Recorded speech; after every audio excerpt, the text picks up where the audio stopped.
विसरून जायचं नाही, ते जागा ठेवायचं. त्या देहाला सांगायचं हा तुझं नाही, आता हे येशूचं शरीर आहे, हे येशूसाठी आहे फक्त. ही बोट आता मोबाईलवरच्या चुकीच्या गोष्टी बघण्यासाठी नाही आहे. तुम्ही ज्या वेळेला हे जागा होऊन करणार त्यावेळेला तुमचं समर्पण समजणार.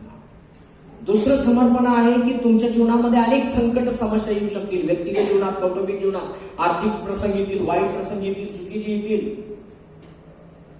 त्या सर्व प्रसंगामध्ये तुम्ही टिकून राहिलं पाहिजे विश्वासामध्ये.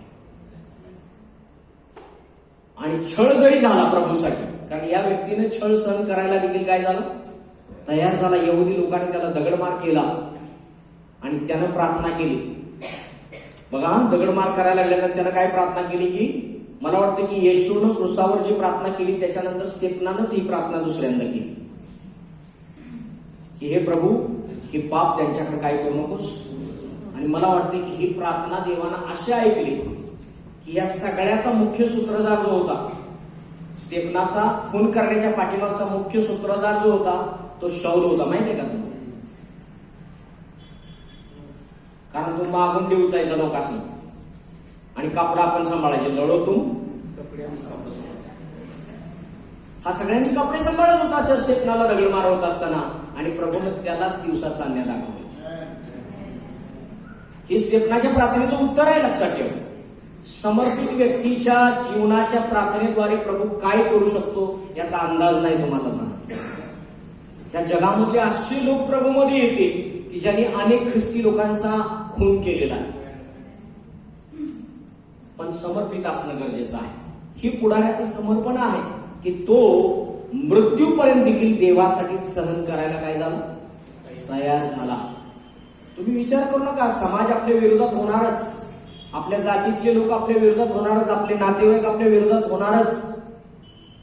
कारण सैतान त्या सगळ्या लोकांचा उपयोग करून तुम्हाला आणि मला विश्वासापासून परावृत्त करण्याचा प्रयत्न हे करणारच आहे.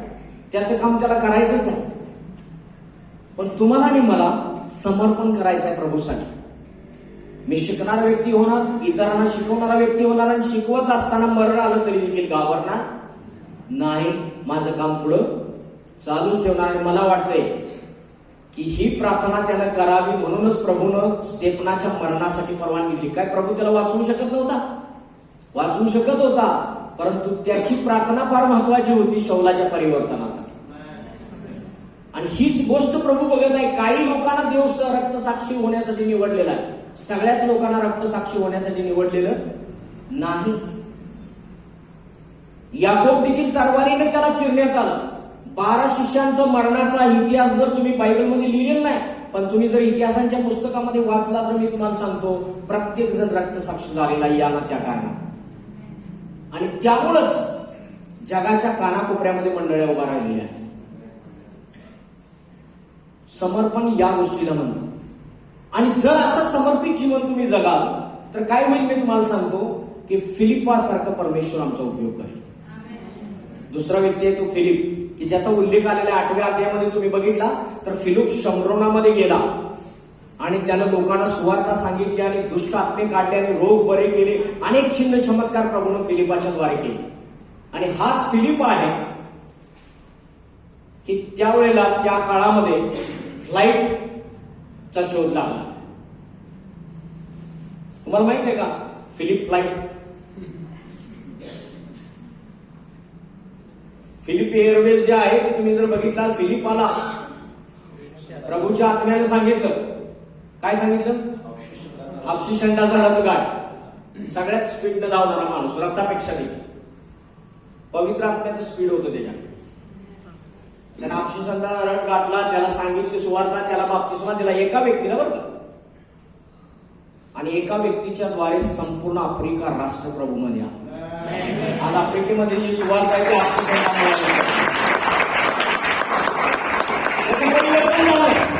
आणि परिवर्तन बाप्तिस्मा झाल्या दुसऱ्या क्षणाला फिलिप कुठं? दुसरीकडे लगेच. कसं काय? वाहनाला आला तो. रेल्वे नव्हती, एसटी नव्हती, कार नव्हती, डायरेक्ट फ्लाईट. विमानानं दुसऱ्या दिवशी लगेच. मी तुम्हाला सांगतो, देव असा उपयोग करेल तुम्हाला.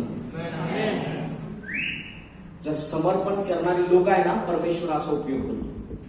कुठल्याही परिस्थितीला प्रभू तोंड देण्यासाठी त्याला तयार केलं. आणि तू दुसरी गोष्ट सांगतो, फिलिपाचं अजून एक वैशिष्ट्य आहे की फिलिपाला 4 मुली झाल्या. किती? आणि 4च्या 4 भविष्यवक्ते.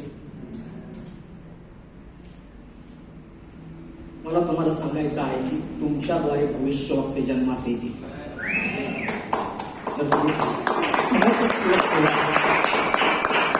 प्रभूच्या राज्यासाठी तर देव तुमच्याद्वारे अनेक संदेश निर्माण करेल. माझी प्रार्थना प्रभूकडे काय आहे माहिती आहे? प्रभू, मी मरायच्या अगोदर कमीत कमी 100 माणसं माझ्यासाठी पुढारी मी तयार करूनच मरणार.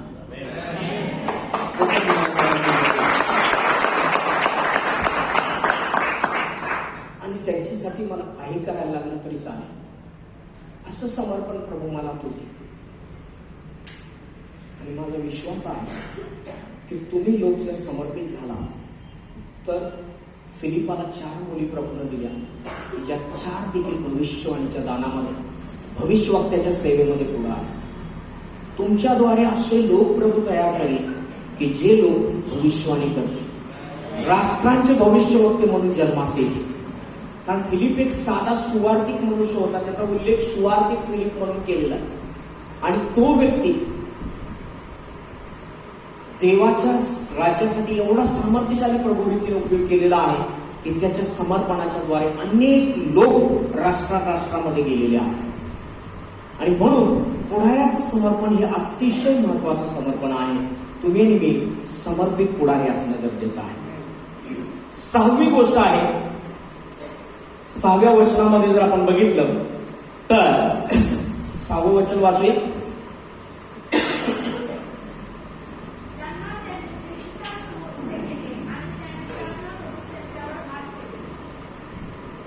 बघा, या ठिकाणी या सगळ्या लोकांना, समर्पित लोकांना त्यांनी कुणाकडे आणलं? प्रेषितांच्या समोर उभा केलं. आणि त्यांनी त्याच्यावर काय ठेवले? हात ठेवले. आणि त्यांच्यासाठी काय केली? त्यांनी प्रार्थना केली. प्रार्थना करून त्यांनी त्याच्यावर हात ठेवले असं म्हटलं. इकडे लक्ष द्या काय सांगत आहे मी.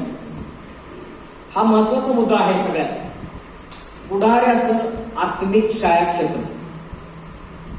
6वा मुद्दा काय आहे? पुढाऱ्याचं आत्मिक छायाक्षेत्र. स्पिरिच्युअल कव्हरिंग ज्याला तुम्ही म्हणता ना, ती इथं आहे. तुम्हाला आणि मला आत्मिक छायाक्षेत्राची गरज आहे.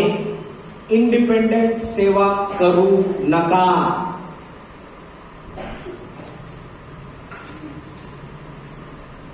शेवटच्या काळामध्ये त्याचा टिकाव लागणार नाही. तुम्ही कुणाच्या तरी अधीनतेमध्ये चाललं पाहिजे. आणि कुणाच्या अधीनतेमध्ये किंवा कोणत्या आत्मिक छायाक्षेत्राखाली असलं पाहिजे की ज्या संस्थेला पाचारण आहे, ज्या देवाच्या सेवकाला पाचारण आहे.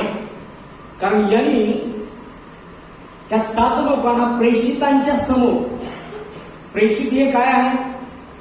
पाचारण आहे. आणि हे पाचारण कुणापासून मिळाले होतं? प्रभू येशू पासून या 12 प्रेषितांना प्रेषित होण्यासाठी पाचारण करण्यात आलेलं होतं.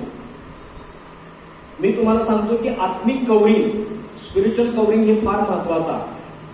पुष्कळशे लोक या आत्मिक छायाक्षेत्राखाली न राहता काय होतं माहित आहे का, की पुढारी समर्पित झाला, त्याला यश मिळायला लागलं, त्याला वाटतं की आता मी स्वतःचं काहीतरी मी बघायला पाहिजे. आणि तो स्वतःचं काहीतरी करण्याचा काय करतो? प्रयत्न करतो. परंतु ते फार डेंजर आहे लक्षात ठेवा. कारण का की त्या व्यक्तीला हे माहिती नाही की देवाचं राज्य हे सहकाराच्या तत्वावर, टीम वर्कनं चालतं. कशावर चालतं? Team work. एकटा एक व्यक्ती कुणी काही करू शकत नाही. आणि म्हणून देवाच्या राज्यामध्ये हे टीम असणं गरजेचं आहे. बघा, या प्रेषित लोकांनी देखील दुसरी टीम जी आहे, आपल्यानंतरची दुसरी टीम तयार केली, त्याच्यानंतरची तिसरी टीम तयार केली. कारण का की आपल्याला एकमेकांची काय आहे? गरज आहे. मंडळीची आपल्याला गरज आहे आणि म्हणून आत्मिक छायाक्षेत्राच्या खाली राहणं गरजेचं आहे. आणि कसलं आत्मिक छायाक्षेत्र आम्हाला पाहिजे?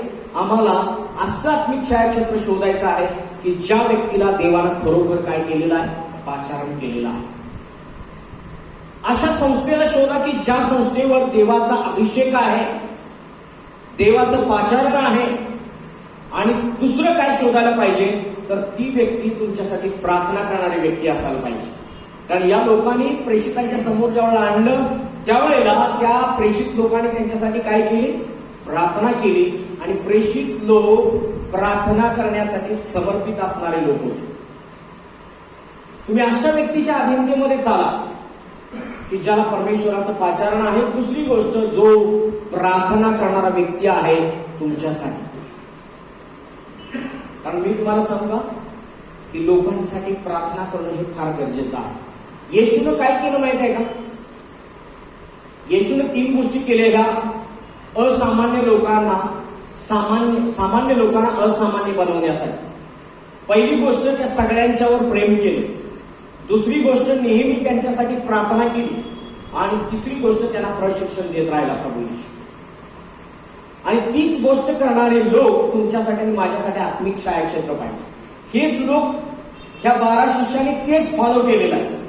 त्यांनी लोकांच्यावर प्रेम केलं, लोकांच्यासाठी नेहमी प्रार्थना केली आणि लोकांच्यासाठी त्यांनी देवाच्या वचनाचं प्रभावशाली प्रशिक्षण त्या ठिकाणी लोकांना त्यांनी दिलं. आणि ती 3 गोष्टी करणारे लोकच तुमचा आत्मिक वडील किंवा आई असायला पाहिजे. कारण अशा प्रकारच्या आत्मिक छायाक्षेत्राखाली असणं गरजेचं आहे. आणि जर आपण नसेल, काही लोकांना वर पण कोण नाही आणि खाली पण कोण नाही, स्वतःचे जे मालक आहे. मला तुम्हाला सांगू द्या की इथं प्रेषितांच्या मध्ये देखील कधी कधी मतभेद झाले. कधी झाले माहिती आहे का? की जर तुम्ही पुढे इतिहास वाचला प्रेषितांच्या कृत्यामध्ये, बर्नबा आणि पौल ते एकत्र काम करत होते. पण काही ठिकाणी तात्विक मतभेद त्यांच्यामध्ये झाले आणि त्यांनी एकमेकापासून विभक्त झाले. असं म्हटलेलं आहे की कडाक्याचं भांडण झालं एकमेकांमध्ये. कशाबद्दल फक्त भांडण झालं माहिती आहे का? की याला बरोबर घ्या आणि याला बरोबर घेऊ नका. परंतु काय झालं माहिती आहे का? की त्यानंतर ती लोक एकमेकापासून विभक्त झाली, बर्नबा आणि शाऊल. परंतु ते दोन्हीही लोक यरुशलेमेमध्ये असलेल्या मंडळीच्या अधीनतेमध्ये चालले. म्हणजे त्यांनी स्वतंत्र सेवा उभा केली असं नाही. ठीक आहे, एकमेकाच्या लीडर बरोबर एकमेकाचं जरा पटत नाही, सोडून दिलं. परंतु त्यांनी आत्मिक छायाक्षेत्र सोडलं नाही. आणि हे अतिशय महत्वाचं. त्यांनी इंडिपेंडंट सेवा नाही केली. इंडिपेंडंट सेवा ही फार धोकादायक सेवा आहे. प्रार्थना केली आणि त्यांनी त्यांच्यावर काय ठेवले? हात ठेवले. हात ठेवणं म्हणजेच आत्मिक छायाक्षेत्र आहे किंवा स्पिरिच्युअल कव्हरिंग आहे. आणि हे पुढाऱ्यासाठी अतिशय महत्वाचं आहे. तुम्ही जरा शांतपण आलं तर लगेच काहीतरी आपला मंडळी आपला काहीतरी ग्रुप स्थापन करण्याचा काय करू नका, प्रयत्न करू नका. कारण ते जास्त दिवस चालत नाही. आणि जरी चाललं तरी देखील ती क्वालिटी राहत नाही, त्याच्यामध्ये गुणवत्ता राहू शकत नाही. कारण का? चुकल्यावर दुरुस्त करायला कोण नाही जाईल. तिथे चुकलं तरी ते बरोबर जाईल. कळत नाही की काय चुकीचं आहे काय बरोबर आहे. कारण का? की कुणीतरी सांगणार पाहिजे नाही चुकीचं आहे म्हणून. चुकीचं सांगणार कुणी तिथं नसतं. आणि म्हणून आत्मिक छायाक्षेत्र हे फार महत्वाचं आहे. आणि सगळ्यात शेवटचा मुद्दा मी तुम्हाला सांगत आहे. 7व्या वचनामध्ये काय लिहिलेलं आहे बघा. 7वं वचन वाचा.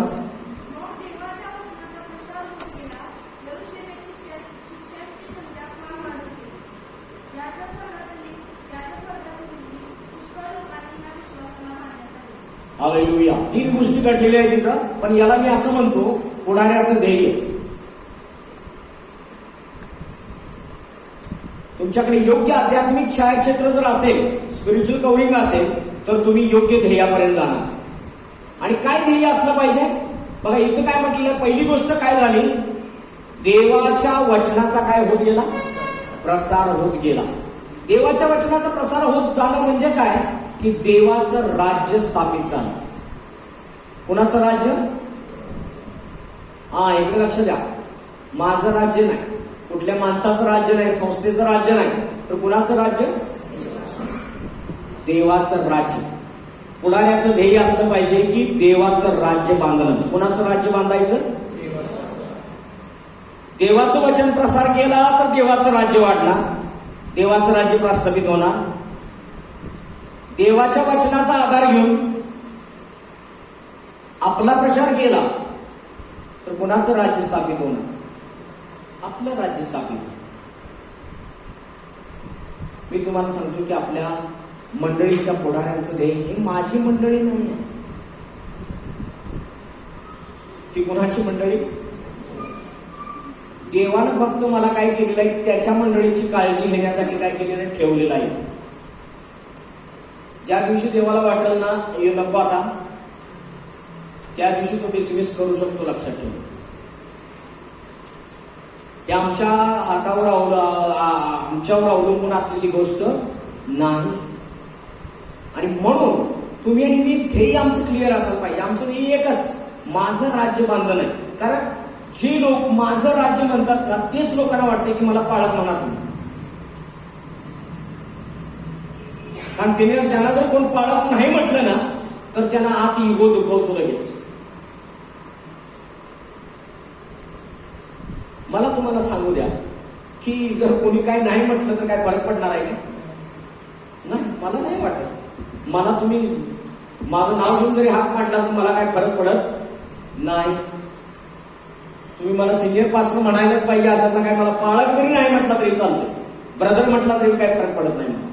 कारण माझी आयडेंटिटी त्याच्यावर अवलंबून नाही, माझी ओळख त्याच्यावर अवलंबून नाही, माझी ओळख माझ्या पित्यावर आणि माझ्या पाचारावर अवलंबून आहे. कारण मला देवाचं राज्य बांधायचं आहे, माझं राज्य मला उभा करायचंच नाही. लक्षात ठेवा, हे फार महत्वाचं आहे. पुढाऱ्याचं ध्येय क्लिअर असलं पाहिजे. मी कुणाचं राज्य बांधणार?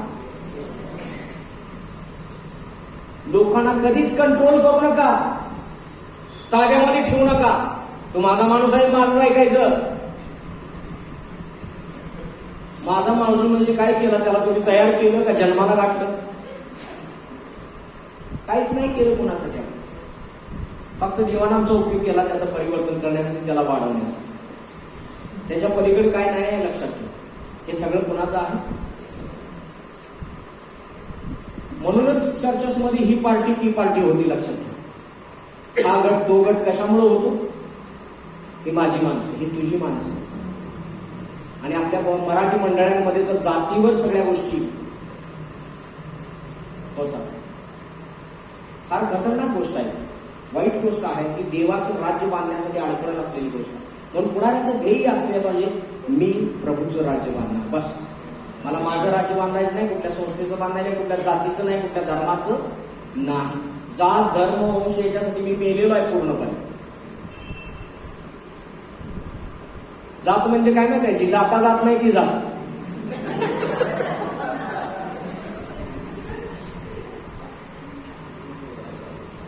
जाता जात नाही ती जात म्हणायची.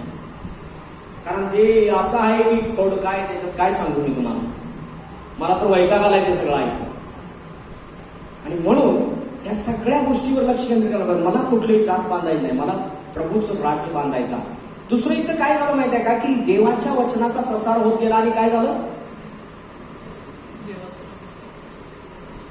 काय झालं? शिष्यांची कशाची वाढत गेली? शिष्यांची संख्या वाढत. शिष्यांची संख्या वाढणं म्हणजे मंडळीचं रोपण होत गेलं. बघा, मंडळी ही देवाच्या राज्याचा भाग आहे. आमचं दर्शन हे असंच पाहिजे की प्रत्येक गावात, प्रत्येक गल्लीत मंडळी स्थापन झाली पाहिजे. ती कुठल्या संस्थेची होत्या, कोण स्थापन करतं हे महत्वाचं नाही. ते आमच्या ठिकाणी येऊन त्यानं मंडळी स्थापन केली. आणि तुमचं म्हणजे काय, तुम्ही खरेदी केलं, करू दे ना, काय प्रॉब्लेम. अनेक संस्था येतील, अनेक लोक येतील. महत्वाचं काय आहे? मंडळी स्थापन झाली पाहिजे,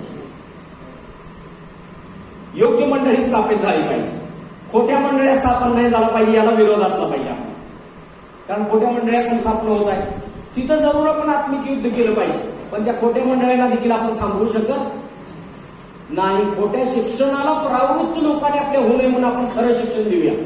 आम्ही खरं शिक्षण देण्यामध्ये जर कमी पडलो तर खोटं शिक्षण त्यांना पळवून नेणारच. लक्षात ठेवा, आपली चूक आहे. आपण खरं शिक्षण देण्यामध्ये कमी पडायला नको पाहिजे. योग्य ते शिक्षण लोकांना देता आलं पाहिजे.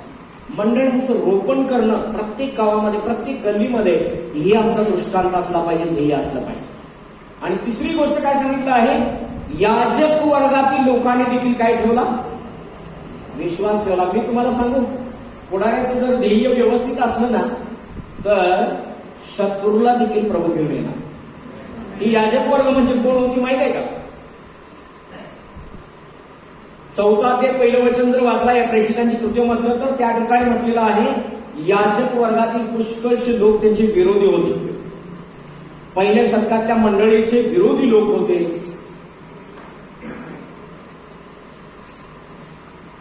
आणि जर पुढाऱ्यांनी ध्येय हे ठेवलं की देवाचं राज्य बांधणं, तर पवित्र शास्त्र आम्हाला अभिवचन असं देते की अधोलोकाच्या द्वाराचं त्याच्या पुढं काहीच चालणार नाही. कारण मी माझी मंडळी काय करणार, बांधणार. आणि अधोलोकाच्या द्वाराचं इथं काय चाललं नाही.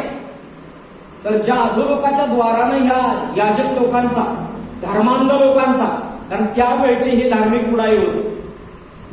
मी तुम्हाला सांगतो की जर या शेवटच्या काळामध्ये मंडळीनं आपल्या ध्येयाकडे पुन्हा जर वळली, सगळ्या मंडळींचं मी बोलत आहे बरं का, जर मंडळीने योग्य ध्येय ठेवलं तर वेळ लागणार नाही, RSSचे लोक प्रचार करतील प्रभू येशू.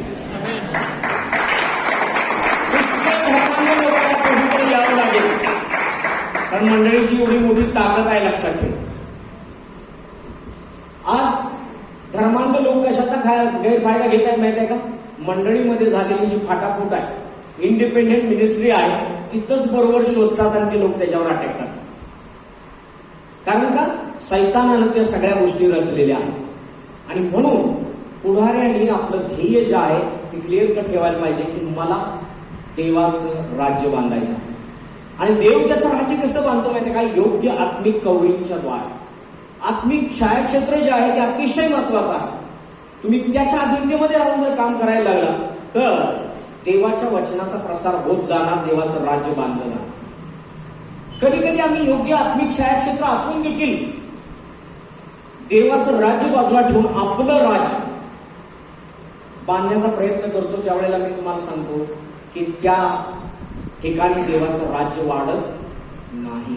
परमेश्वराचं राज्य जर आमच्याकडे वाढायला पाहिजे तर आमचा हेतू क्लिअर कट पाहिजे, ध्येय क्लिअर कट पाहिजे, व्यवस्थित पाहिजे की मला परमेश्वराचं राज्य बांधायचं आहे, बस दुसरं काय करायचं नाही. मला माझं राज्य बांधायचं नाही, कुठल्या संस्थेचं, धर्माचं, जातीचं हे बांधकडच ठेवायचं नाही.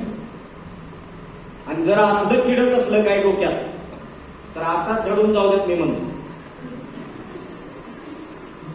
आणि फार वाईट आहे ह्या सगळ्या गोष्टी. देवाच्या राज्याला बांधणी करण्यासाठी अडखळण करणाऱ्या या सगळ्या गोष्टी आहेत. आणि त्या आपण बघा, सैतान प्रयत्न करणार घालण्याच्या, या माझ्या देखील मनामध्ये घालण्याचा प्रयत्न केलेला होता, परंतु मी त्याच वेळेला ओळखलं की हे कुणाचं काम आहे.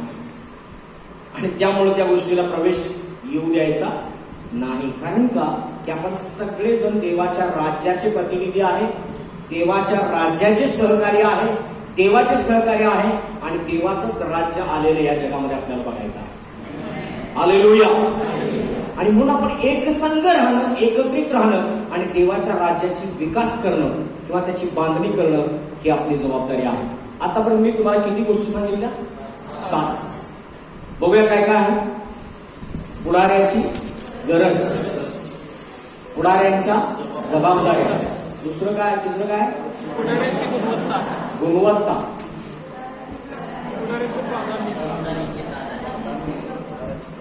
पुढाऱ्यांचं प्राधान्य, पुढाऱ्यांचं समर्पण आणि छायाक्षेत्र. समजलं तुम्हाला हे शेवटचा मुद्दा? आत्मिक छायाक्षेत्र किती महत्वाचं आहे. धरून राहायचं मंडळीला पाळताना, सोडायचं नाही. एक दिवस येशू पेत्राला देखील म्हटला, अरे सैताना, माझ्यापासून काय कर, माझ्या पाठीमागं हो. गेला का पेत्र सोडून? काय म्हणून याच्या मागं आलं. असला पळत असतो. मी तुम्हाला सांगतो की येशूनं तसं का बोलला ह्याचं समजावून त्याला सांगितलं की तुझ्या डोक्याची कल्पना यायला ती चुकीची यायला लागली. आणि तो काय म्हणत होता माहित आहे का, मी मरणार, क्रूसावर मरणार, मला यहुदी लोक मारणार. त्यावेळेला पेत्र कानात सांगत होता असं अजिबात बोलायचं नाही, मारायचं. कारण त्याला काय पसंत होतं माहित आहे का, दुसऱ्याला कान तोडायचं. त्याला पसंत स्वतः मारायचं नव्हतं. आणि असेच लोक असतात की ज्याला स्वतःला मारायचं नसतंय ना, जरा जरी त्याला डिवचलं ना तर त्याला लगेच राग येतो, तो लगेच बाजूला. नाही, मी तुम्हाला सांगतो, आमच्या दुरुस्तीसाठी, आमच्या शिक्षणासाठी काही गोष्टी घडत असतील, सहन करा. प्रभू तुम्हाला उचल. परमेश्वर तुमची प्रगती आणि उन्नती करणार, कुणीही थांबवू शकणार. काही वेळेला असतंय असं, होतंय असं, मी तुम्हाला सांगतो. आपल्याला वाटतंय आता वैताग आला, नाही, तिथंच टिकून राहा. परमेश्वर कार्य करणार आहे. परमेश्वर तुमची उन्नती प्रगती करणार आहे. देव योग्य वेळेला योग्य न्याय करणार आहे, आणणार आहे न्याय. सगळ्या गोष्टी व्यवस्थित होतील. परंतु तुम्ही देवाला, मंडळीला, देवाच्या सेवकांना आणि देवाच्या लोकांना धरून राहा. परमेश्वराच्या वचनाला पकडून राहा. काही होणार नाही. जगात किती बोलता पाले जर काही फरक पडणार नाही. तुम्ही यशस्वी होणारच. हालेलुया. चला आपण प्रार्थना करूया. जे काय आपण शिकलेलं आहे त्याच्यावर थोडासा विचार करूया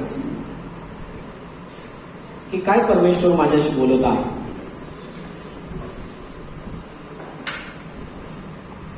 हे जे 7 मुद्दे आहेत ते एकमेकाला जोडलेले आहेत, लक्षात ठेवा. जर आज आम्ही गरज समजून घेतली देवाच्या राज्याची आणि ती गरज मलाच खुणावत आहे हे पण समजून घेणं गरजेचं आहे की ही गरज पूर्ण करण्यासाठी मी तुलाच निवडलेला आहे, तुझीच मी नेमणूक करणार आहे.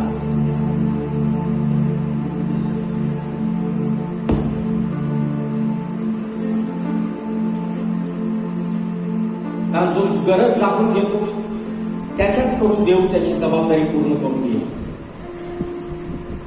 आणि जो जबाबदारीसाठी स्वतःला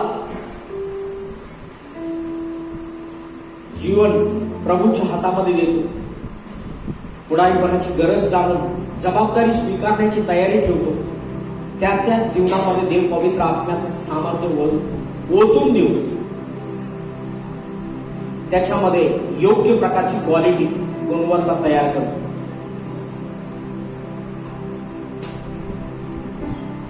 आणि ती गुणवत्ताच त्याला हळूहळू त्याच्या प्राधान्यक्रमाला महत्व देण्यासाठी मदत करते.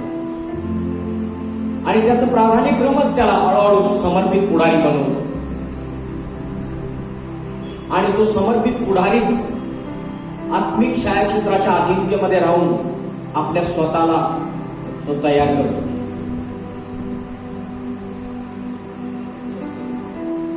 आणि तो आध्यात्मिक छायाचित्रामध्ये, स्पिरिच्युअल कव्हरिंग मध्ये राहून ज्यावेळेला चालतो त्यावेळेला देव त्याचं राज्य बांधायला सुरू करतो त्या व्यक्तीच्या द्वारे. आणि अनेक ठिकाणी त्या व्यक्तीला उपयोग करून मंडळांचं रोपण परमेश्वर करतो. विरोधी देखील त्याच्या विश्वासाकडे येतील. Thank you Jesus. सिकाटा राबा राखंतो नमो राबा शंकालाबा ओ रबाला मांथा राबा शकाटा राबा रियाला बसंदोरो. हे 7 मुद्दे म्हणजे 7 वेगवेगळे विषय आहेत पुढारीपणाबद्दलचे. आणि तुम्ही सखोल रीतीने जर याचं वाचन करायला, मनन करायला, त्याच्यावर अभ्यास करायला सुरुवात केला तर पवित्र आत्मा तुमच्या अंतःकरणामध्ये फार अद्भुत आणि नवीन गोष्टी करायला सुरुवात करेल. माझा विश्वास आहे की या वर्षी परमेश्वरानं या नवीन वर्षाला सुरुवात करत असतानाच तुम्हाला एका उद्देश, हेतून आणि उद्देशाने इथं आणलेला आहे. आणि परमेश्वर काहीतरी करू इच्छित आहे तुमच्या जीवनामध्ये, माझ्या जीवनामध्ये, आपल्या सगळ्या जीवनांच्या द्वारे अनेकांच्या जीवनामध्ये. कारण हे जग आशाहीन होऊन वाट बघत आहे तुमची आणि माझी. एक मोठं जागतिक संजीवन तुमची आणि माझी वाट बघत आहे. आम्हाला संजीवनाची वाट बघण्याची गरज नाही की संजीवन आज येणार का उद्या येणार. आज तुम्ही जर जागरूक झाला तर आज संजीवन तुमच्यापासून सुरू होणार आहे. तुमच्यामधून ते पेटणार आहे, प्रज्वलित होणार आहे आणि अनेकांना प्रकाश देणार आहे.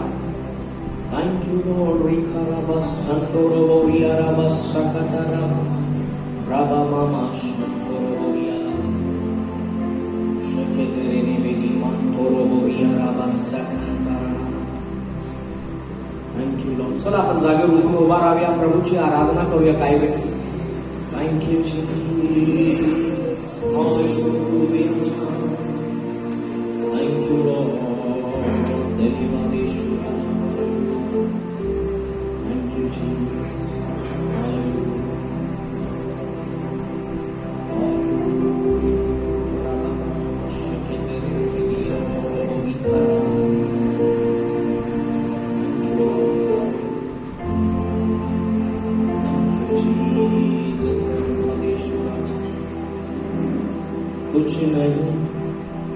कुछ नहीं चाहिए खुदा, बस एक चाहिए. कुछ नहीं चाहिए खुदा, बस चाहिए.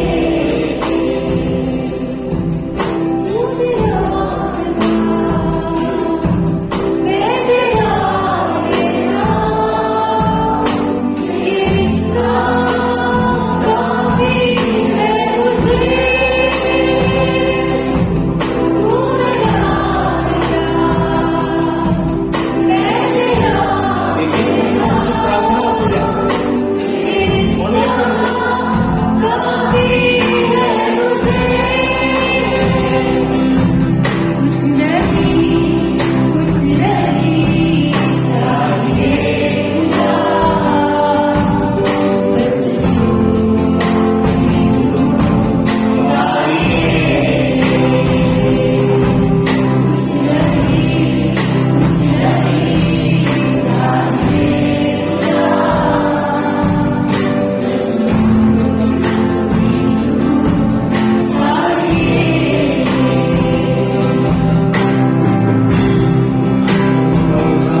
पुरेसा